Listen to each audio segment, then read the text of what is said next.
Good evening students. आज हम chemistry के बहुत ही इंटरेस्टिंग टॉपिक की शुरुआत करने वाले हैं जो कि एग्जाम के पॉइंट ऑफ व्यू से भी आपके लिए काफ़ी इंपॉर्टेंट है। Chemical kinetics.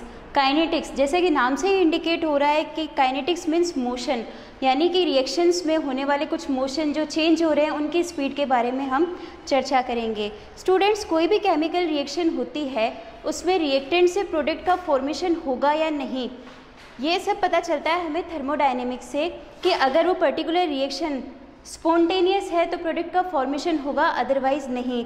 इसलिए अब हमारे दिमाग में सवाल आता है कि why we need chemical kinetics, हमें केमिकल काइनेटिक्स की आवश्यकता क्यों पड़ी। तो मैं आपको एक एग्जाम्पल के थ्रू समझाना चाहूँगी।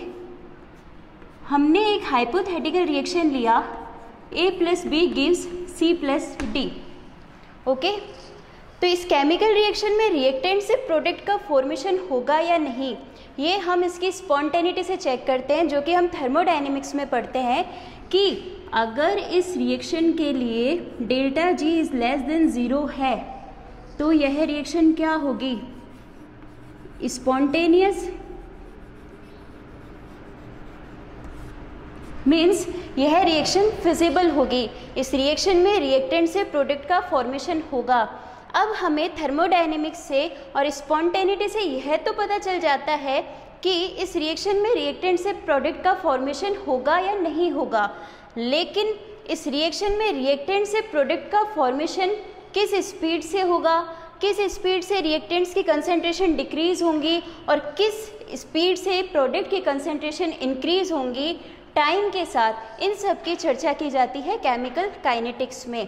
तो हम कह सकते हैं कि जो केमिकल काइनेटिक्स है वह केमिस्ट्री का वह पार्ट है जिसमें हम जो केमिकल रिएक्शंस होती हैं उनकी रेट्स के बारे में, उन रिएक्शन में रिएक्टेंट से प्रोडक्ट के फॉर्मेशन के दौरान कौन कौन से ऐसे फैक्टर्स हैं like temperature, concentration, pressure, catalyst, ये सब उस रिएक्शन में रिएक्टेंट को, उस रिएक्शन को किस प्रकार से कंट्रोल कर रहे हैं, क्या उनकी टेंडेंसी है, वह रिएक्शन रेट को बढ़ाते हैं, कम करते हैं, या रिएक्टेंट से प्रोडक्ट की फॉर्मेशन के दौरान क्या उस रिएक्शन के मैकेनिज्म रही होगी, इन सब का डिस्कशन करते हैं हम केमिकल काइनेटिक्स में।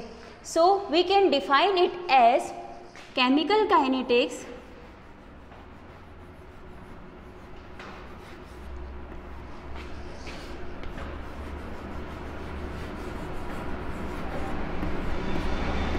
Chemical kinetics is the branch of physical chemistry,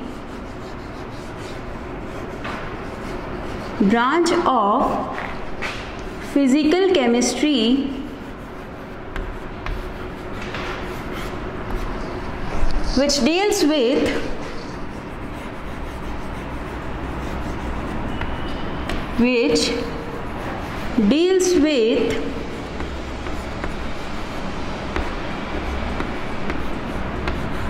rate of reaction,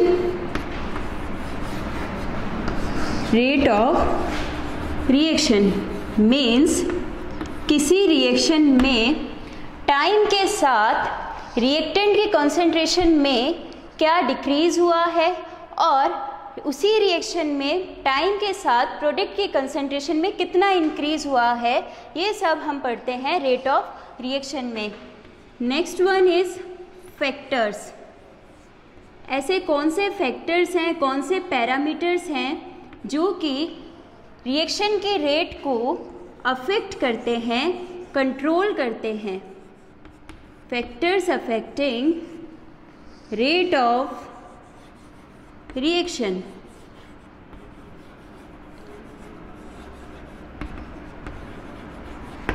And last one is mechanism of reaction, यानी उस रिएक्शन में रिएक्टेंट से प्रोडक्ट के फॉर्मेशन के दौरान क्या मैकेनिज्म रही होगी, इसकी जानकारी भी हमें केमिकल काइनेटिक्स से मिलती है। ओके, तो बेसिकली इन 3 पॉइंट से डील करने वाली केमिस्ट्री को ही हम केमिकल काइनेटिक्स बोलते हैं। Now students, we will discuss about following topics in this chapter: rate of reaction,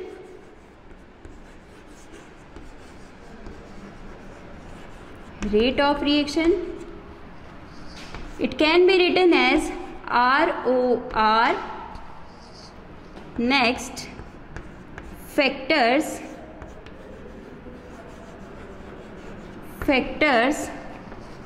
affect the rate of reaction.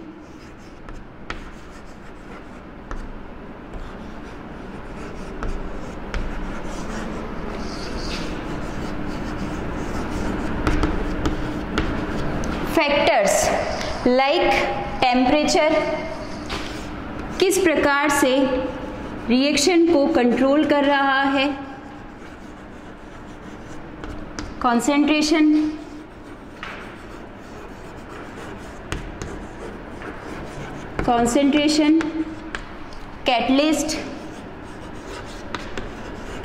Catalyst, nature of reactant की नेचर का पर्टिकुलर रिएक्शन की रेट पर क्या इफेक्ट हो रहा है, इन सब का हम डिस्कशन करेंगे इस टॉपिक में। नेक्स्ट हम पढ़ेंगे रेट लॉज, कि रेट ऑफ रिएक्शन किस प्रकार जो रिएक्टेंट होता है उनकी कंसंट्रेशन से रिलेट करती हैं। नेक्स्ट, ऑर्डर एंड मॉलिक्युलैरिटी,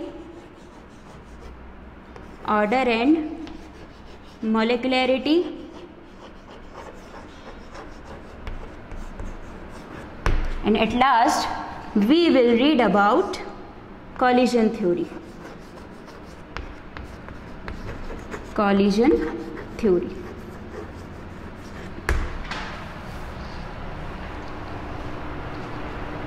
अब हम स्टार्ट करते हैं हमारा फर्स्ट टॉपिक, जो कि है rate of reaction.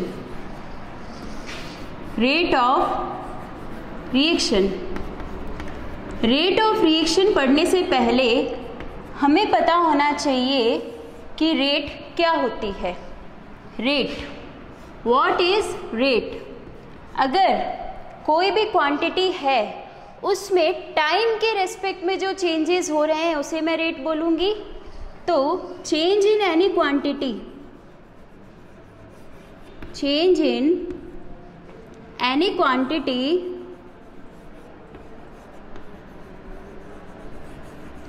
any quantity with respect to time,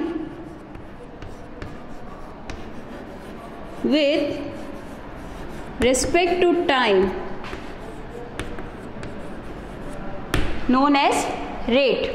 अब मैं अगर रिएक्शन के रेट के बारे में बात करूं तो सपोज मैंने एक हाइपोथेटिकल रिएक्शन लिया, रिएक्टेंट R से प्रोडक्ट P का फॉर्मेशन हो रहा है।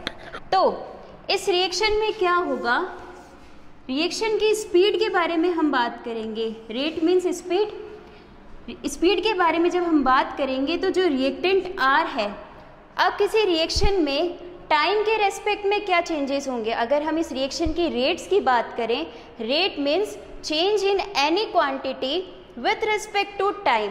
ओके, तो किसी केमिकल रिएक्शन में जब हम चेंज की बात करेंगे, जब हम रेट्स की बात करेंगे, तो हम किसके बारे में बात करेंगे कि टाइम के रेस्पेक्ट में रिएक्टेंट और प्रोडक्ट में कौन सी क्वांटिटी चेंज होगी। कंसंट्रेशन मीन्स कि किसी रिएक्शन में रिएक्टेंट और प्रोडक्ट की टाइम के रेस्पेक्ट में कंसंट्रेशन में जो चेंजेस हो रहे हैं वही हमारा रेट ऑफ रिएक्शन है। तो rate of reaction can be simply defined as change in concentration,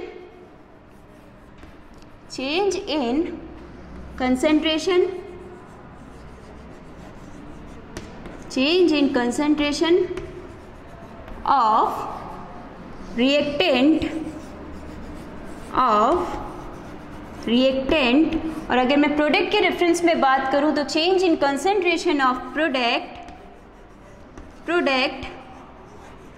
in a given time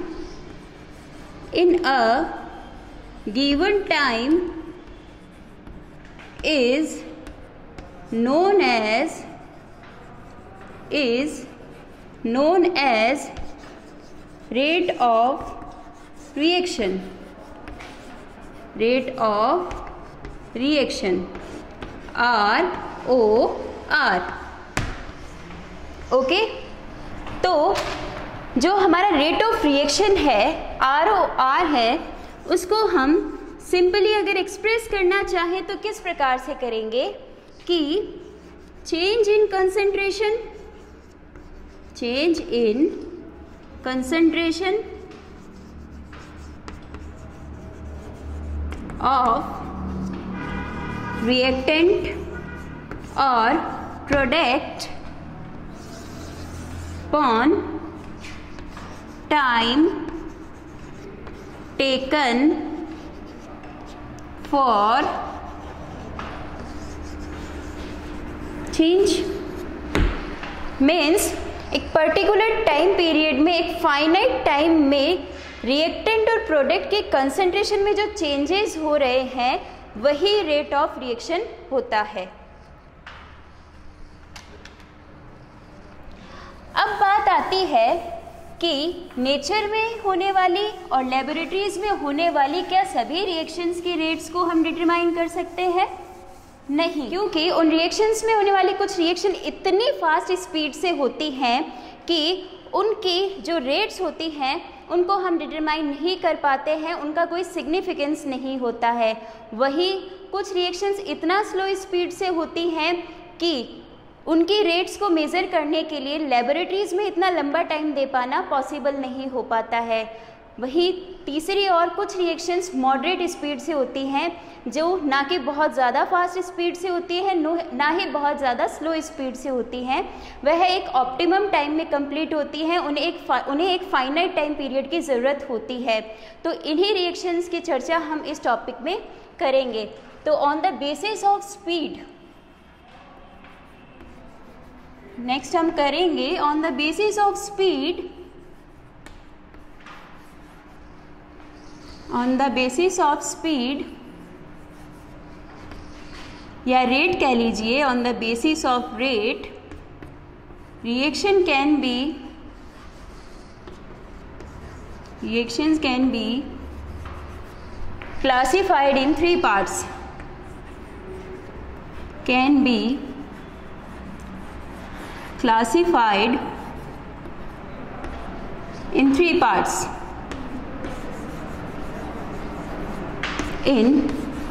three parts.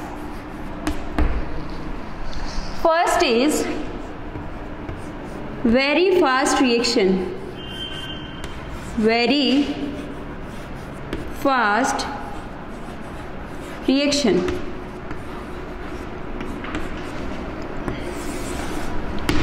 Very fast reaction वह रिएक्शन जो कि बहुत ही ज़्यादा जल्दी, बहुत ही ज़्यादा स्पीड से कंप्लीट हो रही हैं, मीन्स एक फ्रैक्शन ऑफ टाइम में वो कंप्लीट हो रही हैं, तो उन रिएक्शंस को कहा जाता है very fast reaction.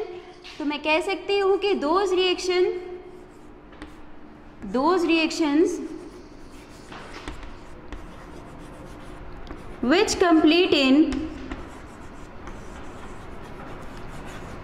which complete in a fraction of time,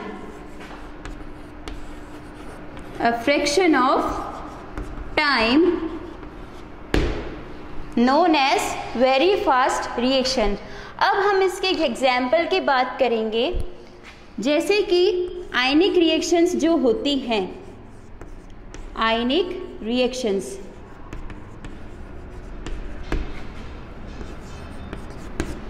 मैंने एग्जाम्पल लिया आयनिक रिएक्शंस का। For an example NaCl plus AgNO3 gives white precipitate of AgCl plus NaNO3।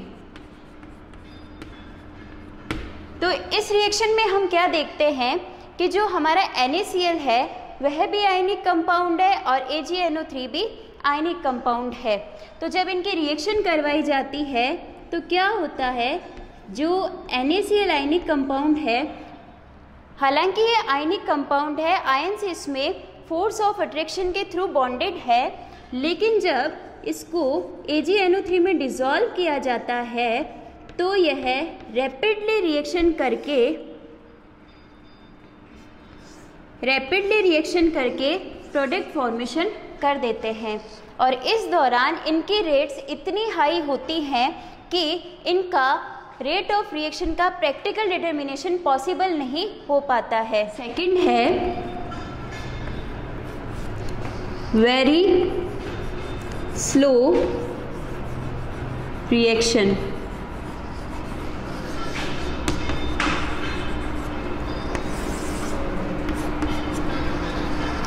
ऐसी रिएक्शंस जिनको होने में एक बहुत लंबा पीरियड चाहिए होता है, मीन्स उन रिएक्शंस को कंप्लीट होने में ही इतना टाइम लग जाता है कि अगर हम उनकी रेट्स की बात करें, रेट मेज़रमेंट की बात करें, तो प्रैक्टिकली इतना लंबा टाइम दे पाना मेज़रमेंट के लिए वह पॉसिबल नहीं हो पाता है।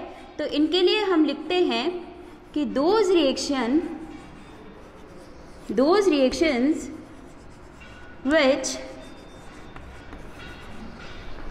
which complete in a long period of time.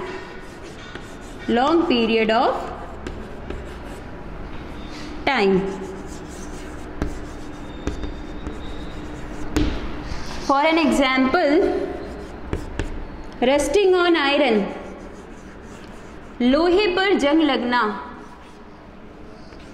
जिसके लिए सालों लग जाते हैं। लोहे पर जंग सालों लग जाते हैं लोहे पर जंग लगने में, तो उसके रेट्स के मेज़रमेंट की कोई सिग्निफिकेंस नहीं होगी, प्रैक्टिकली अनडिटरमाइंड होगा, इसलिए उसे हम कंसीडर करेंगे वेरी स्लो रिएक्शन में। नेक्स्ट है मॉडरेट रिएक्शन।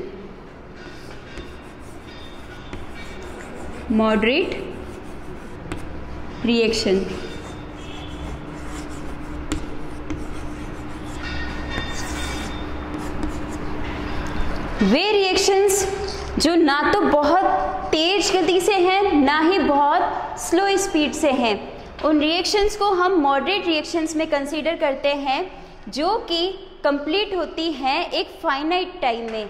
तो इनके लिए हम क्या बोलते हैं? Moderate reactions are those reactions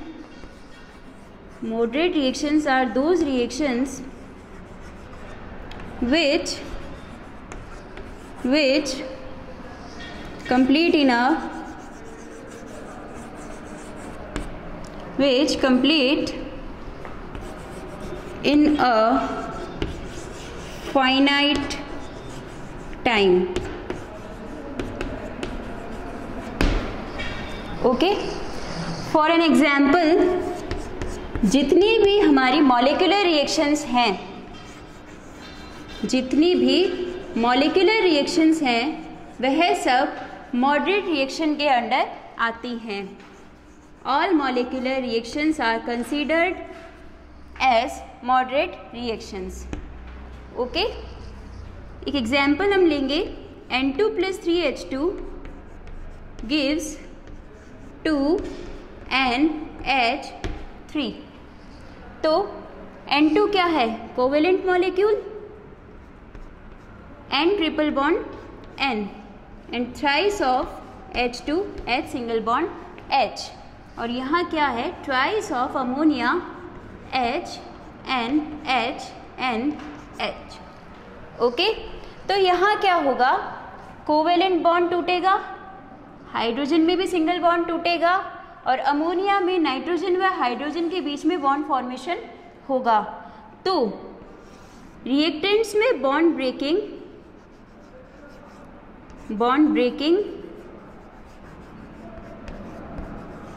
और प्रोडक्ट्स में बॉन्ड फॉर्मेशन के